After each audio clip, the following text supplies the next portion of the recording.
Welcome, everyone, to another episode of the MASSP Podcast. My name is Ryan Casey, and I sat down with Aaron Baughman, formerly of Northville Schools and now with Michigan Virtual, to discuss the impact of AI in education across Michigan. We explored how Northville became a leader in AI integration, the biggest challenges schools face, and what other districts are doing well. Aaron also shared common mistakes to avoid, best practices for getting started, and what the future of AI looks like in Michigan schools. If your district is exploring AI, this episode is packed with insights and practical advice to help you navigate that journey, so enjoy. So enjoy your ride to or from school, your run on the treadmill, or however you like to listen, because another MASSP Podcast episode starts now.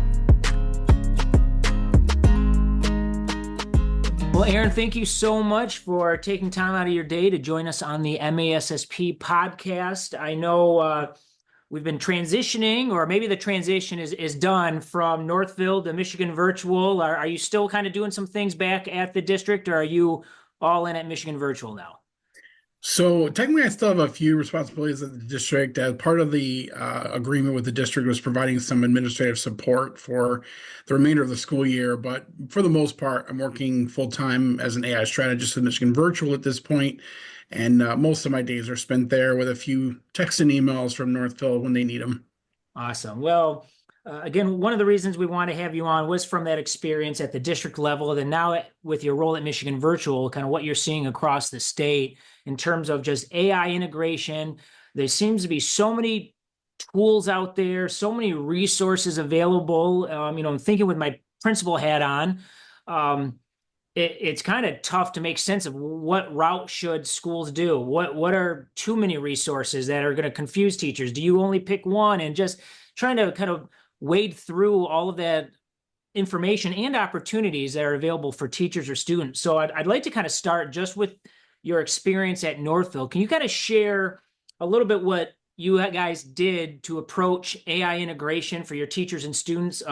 Northville is really considered leaders in this space. I know you've hosted events at Northville related to AI.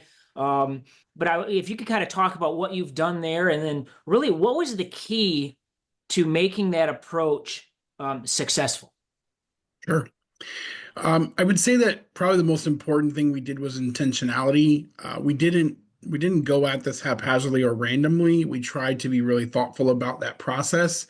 We always emphasize the work over the tool. The tool never was going to drive the work. So we were intentional to say, like, what do we want to see change in our practice? What is it we want to provide support and help in the classroom with? And then we began looking at tools and said, which of these tools does things? Now, ultimately, there were some things that it did we didn't expect, we didn't even know it was possible. And then we were started to say, like, what differentiates one tool from another? And then we began to do professional development. Michigan Virtual did our first professional development in November of that year, 2 years ago. It was just kind of a primer. Here's what generative AI is. Here's what large language models are. Here's all the ethical implications. Here's the things you need to think about. And then an early look at the tools that were available at the time. Then we built a group of teachers that I call pioneers who were interested in learning more about it. And we sat together after school from time to time and just started playing with the tools and looking at them. And I'd show them a few things. I try to stay one step ahead with the developers, where I'd sit on calls like this, where I'd have them walk me through the tools and tell me why their program is great. I learned 15 or 20 of them and then brought them to the team, and we really dug through them and said, okay, well, this is really cool. What this does, the problem this solves is great. And we identified those tools that had uniqueness about them. And we went forward with just those tools that were high quality, that seemed to have the privacy piece down, and that presented something unique. So we didn't want any duplication. We don't want teachers overwhelmed, but we also reminded people that it's always about what problem you're trying to solve and not about what the tool should do. Yes. So far too often we've let these tools drive what we do, and we should be doing what we know and using the tools to make that better. Aaron, how many tools kind of did you guys start with, or where did you end up at with, like, how many resources? We probably looked at over 20 different AI tools. We landed on what sounds like a lot, but actually ended up being a lot smaller than it sounds, which was around 10. Because at the time, Magic School and Magic Student were two different things. Now they're just Magic School. Brisk Teaching and Brisk Boost were two different things, and now it's just Brisk. School AI, Snorkel, Diffit, Canvas Magic Studio. We also implemented Microsoft Copilot across the district in a protected version as enterprise clients. And Curapod was another company that we decided to continue working with, a small Norwegian company that had a really unique element to their AI system. Excellent.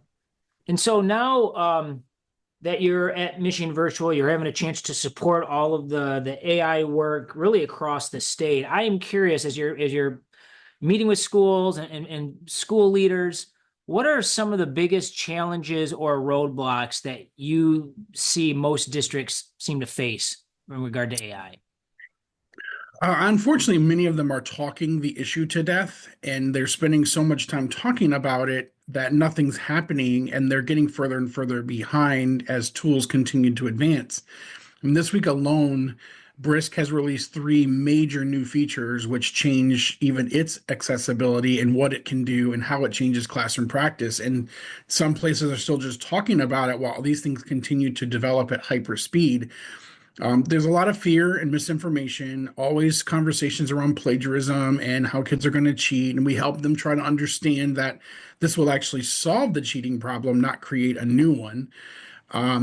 And then there's the equity and access piece. We've been to some places where kids don't always have access to technology or internet access. We've been to some places where that are rural or urban that maybe they don't have one-to-one. Kids don't have a device at home necessarily, or if they do, they don't have consistent Wi-Fi access to access some of these tools. So it's hard for teachers to ask kids to do things in AI because obviously it would be unfair to them. And then we've seen some places where there's a lot of policy or ethical debates happening around the use of AI and what it can do. And that, of course, perfect becomes the enemy of good because they don't get anything started because they can't get it perfect. And that just doesn't work when it comes to a technology that is changing literally every day. Every single morning, there's something new. And so you can't just keep talking. So besides kind of just talking and really never getting started, are there any other, would you say, common pitfalls that some schools are taking that you think is just tripping them up from the beginning? I mean, you kind of alluded to it maybe earlier when you talked about why Northville was successful in terms of not letting the tool drive the actual teaching and learning problem you're trying to solve. Are you seeing maybe some people tripping that up a little bit? I do see some folks that are, because there's not a lot of professional development and training and understanding what AI really is, the power that it generally has, that they're just using it like a really advanced teachers pay teachers. Like I'm just generating lesson plans and emails. And while that's a fine entry point, it is certainly lost if it just becomes another tool in the stack, if that's all we do with it. And so I do think that there's some implementation because some teachers are doing it secretly because they don't know if they're allowed. Some teachers who are allowed don't have the training, and even those who have the training don't necessarily know how to change their instructional practice, even if they have the tools. So they need the next level of training. In Northville, teachers have received as many as 4 full days of training across the last 18 months. And still, there are folks who feel like they don't have enough, and our coaches there every day working to try to build those skills. But it's not something, when you think about like next level AI, I think there are stages to this. Most of our folks are in stage 1, where it's just development of tools and things that make my life better as a teacher. Where stage 4 is now we're using AI to like completely change instructional practice, giving kids immediate feedback, formative assessment, like next level stuff. And then there's a lot of space in between that. And then there's the next frontier, like what it's going to be able to do beyond that, which is not 3 years down the road. It's 3 months down the road. And that's the part. So too often they kind of get stuck in the like, oh, look, this really cool that I can generate an email. I could do a sub plan. Isn't Magic School and AI great? But you're losing so much of what the value is. Those tools were built a year and a half ago. I mean, when you think about those, that's 18-month-old technology. That's not what AI really can do.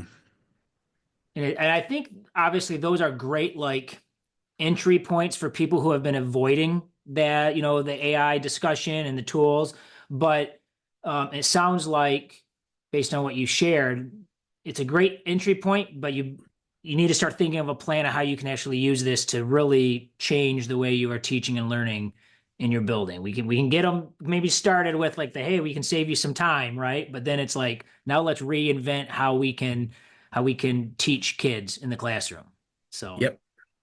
would say, from your experience, again, kind of being in some different districts and working with different schools across the state, what are some the best approaches you've seen? And again, you shared Northville's approach, or strategies that some schools are using. If you want to share what some of those schools are, that's fine. But what would you say for some of these who have been are getting started? Like, oh, these schools are really doing this well because they are all using really this approach or that approach, kind of best practices, if you will. Well, we work with a lot of districts of Michigan Virtual across the state. Carly and Justin, my counterparts at Michigan Virtual, we've been busy literally every day with school districts doing trainings of different kinds. And everyone is approaching it a little different. We've got folks who are doing task forces where there's a large group of people who are kind of splitting the task of trying to figure this thing out. Then you've got some folks where it's a very small population of people doing that work. And you've got some places where the superintendent has said, hey, feel free to use it. And I don't have much else to tell you at this point. So teachers are kind of figuring out themselves. And then we've got places where they're piloting tools, but without a lot of direction. And that can be a little bit dangerous too.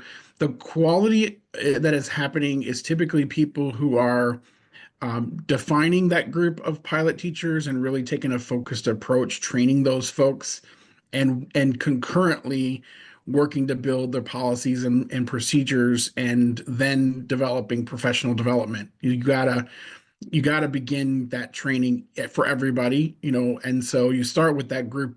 I tell people all the time, start with the willing and create that group of people who wants to try this out that you can work with. And ultimately, leaders have to learn this stuff too, because you can't help teachers and others if you don't know how to use it yourself. And frankly, there's a ton for principals and central office folks that they can use this to make their lives a lot better as well, in the process. So places that are doing it well, I think, are finding the willing groups of teachers, whether they call that a task force or a pioneer group or whatever it is. They're beginning the exploration. They have the advantage of other school districts who've already identified some tools that work well. And then we, in Michigan Virtual, we provide a framework for them that they can start with. We now have a teacher guide, which has an interactive element to it.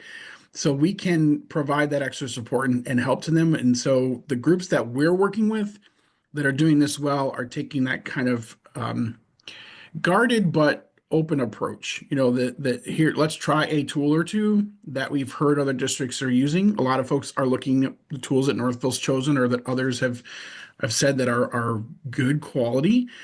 But then there are those folks who are, a year and a half into a committee that still nothing's happening. And that's what we want to avoid. Absolutely.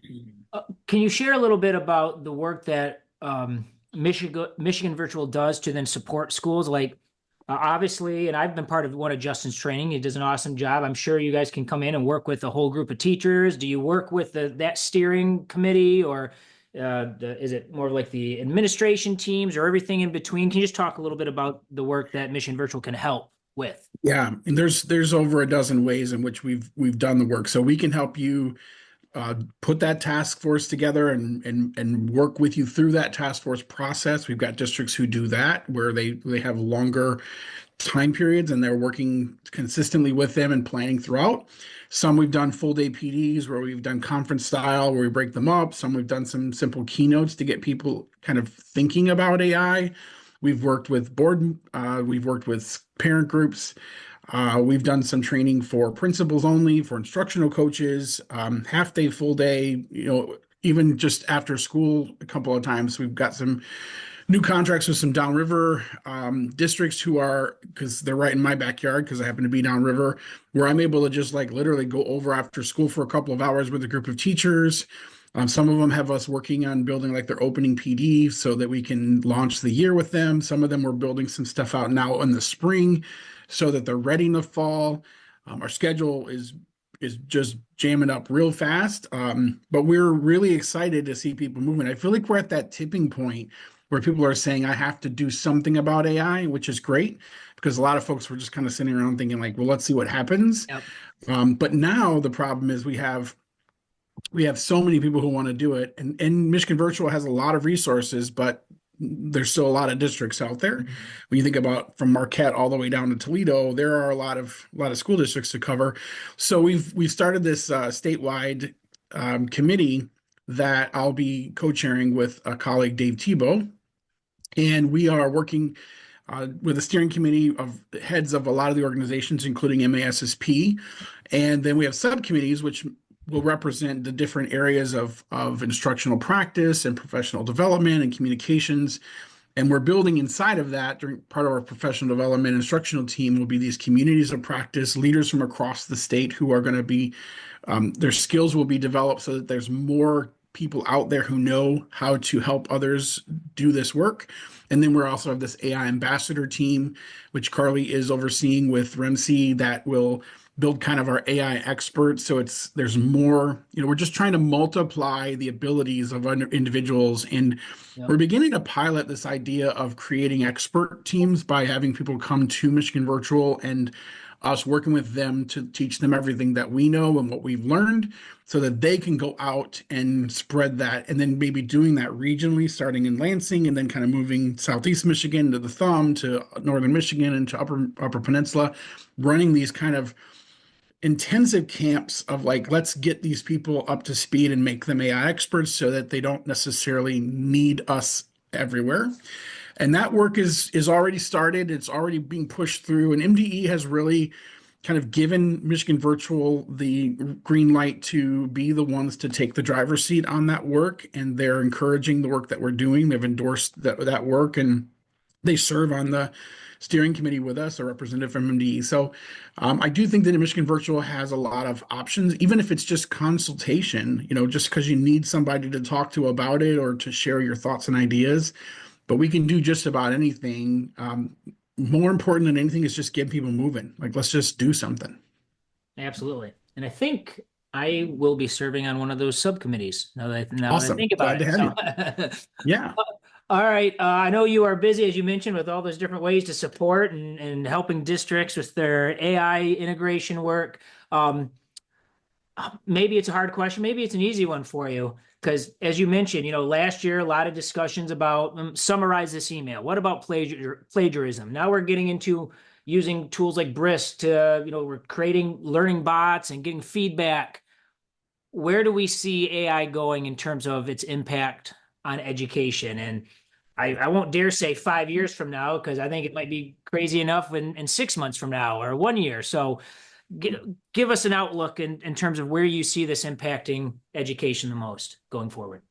Well, first, I would say the most important thing is that I do think this is probably the most promising innovation that we've seen in education. I genuinely feel like AI is the opportunity for us to democratize education and to create equity for students in marginalized areas, whether it's rural, urban, suburban.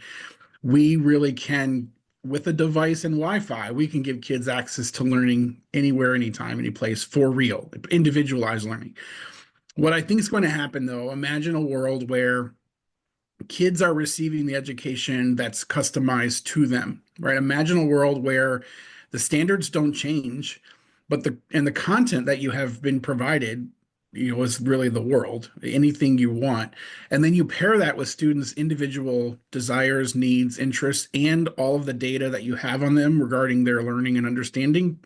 When a computer, as a teacher, you can say, here's what I want you to do. And it takes all that information and develops a math curriculum for this kid that's uses soccer and skateboarding because that's his interest, knowing his background in math, and steps him through where grade levels no longer exist because we don't put kids in grades based on their date of manufacture, but based on what they need next.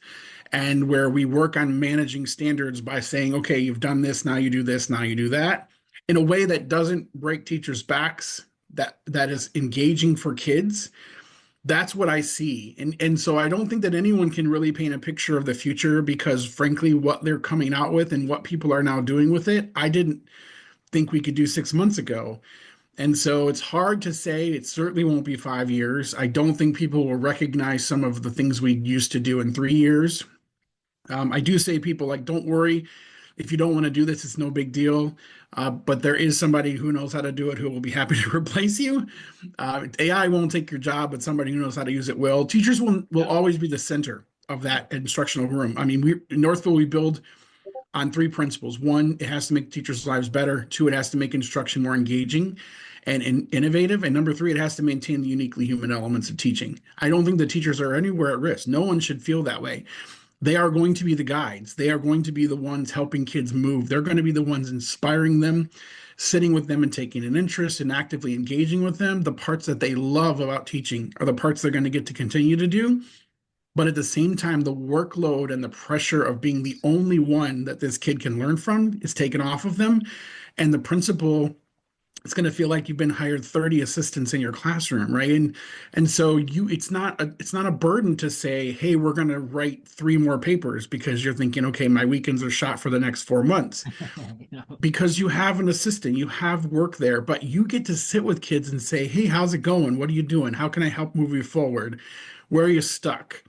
And you have someone informing you along the way. This is how kids are doing. This is what they need. I mean, my wife this week, this is already technology.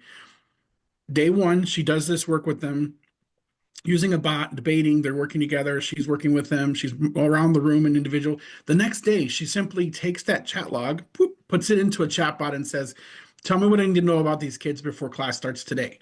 Gives her all this information she needs. She immediately is able to pull 2 or 3 kids aside and say, here's what I understand.